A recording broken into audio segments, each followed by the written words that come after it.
একদিন আগেও জমজমাট মার্কেট এখন ধ্বংসস্তূপ। খাগড়াছড়িতে ভয়াবহ আগুনে পুড়ে ছাই হয়েছে সব দোকানপাট, ভেঙেছে অনেক পরিবারের স্বপ্ন।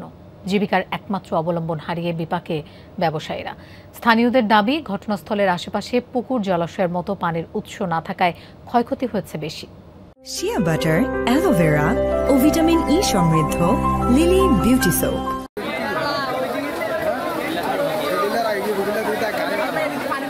একদিন আগেও এসব দোকানপাট আর ব্যবসা প্রতিষ্ঠানে ছিল কর্মব্যস্ততা, হয়েছে জমজমাট বেচাকেনা। হঠাৎ আগুনের লেলিহান শিখায় সব পুড়ে এখন ধ্বংসস্তূপ। সকাল থেকে আগুনে পুরো মালামাল সরিয়ে পরিষ্কার করছেন ক্ষতিগ্রস্ত ব্যবসায়ীরা। উপার্জনের একমাত্র উৎস চোখের সামনে পুরো ছাই হয়েছে, ভেঙেছে এক এক পরিবারের স্বপ্ন। আমরা আর কিছু বার করতে পারি নাই, সব মাল পুড়ে ছাই গেছে। আমার প্রায় 20-30 লক্ষ টাকার মাল ছিল এখানে। দোকানে আয়া কিছুই আমি দিয়ে আয়া কিছু সরাইবার মতন আমার কিন্তু কেউ আছে নাই। পাশের দোকান ছিল, মালামাল ছিল অনেক, প্রায় 42 লক্ষ টাকা মাল ছিল। আবার 3টা গাড়ি আমার পুড়ে গেছে একদম। সিলিন্ডারগুলো বাস্ট হইতেছে এরকম ভাবে, মানে আমার গায়ে আগ লাগবো আর কি। তো আমরা দূরে ছিলাম। প্রত্যক্ষদর্শীদের দাবি, ঘটনাস্থলে ফায়ার সার্ভিস আসলেও পানি সংকটের কারণে অগ্নি নির্বাপনে বেশ বেগ পেতে হয়। আধা কিলোমিটার দূরে চেঙ্গি নদীতে দীর্ঘ পাইপলাইন বসিয়ে পানি আনতে আনতে আগুন দ্রুত ছড়িয়ে পড়ে।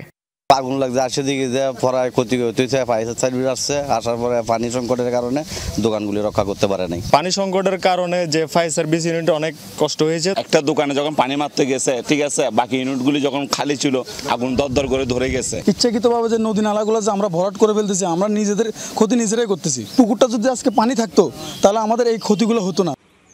আগুনে 26টি দোকান ভস্মীভূত হয়। পুকুর, জলাশয় বা পানির পর্যাপ্ত উৎস থাকলে এত ক্ষয়ক্ষতি হতো না বলে দাবি ব্যবসায়ী নেতাদের। একটা ইউনিট যখন কাজ করতেছে তখন এদের পানির সংকট ছিল। টাঙ্কিতে যে পানিগুলো ছিল, এই 2টা সাইডে আগুন লাগছে, একটা সাইডে সে নিবানোর জন্য যে পানিগুলো ছিল পর্যাপ্ত পরিমাণ পানি ছিল না, পানির সংকট ছিল। মঙ্গলবার রাত 11:30টার দিকে খাগড়াছড়ি জেলা শহরের শান্তিনগর এলাকায় তালুকদার মার্কেটে ভয়াবহ এ অগ্নিকাণ্ডের ঘটনা ঘটে। জুবায়েদ ইবনে শাহাদাত, যমুনা নিউজ।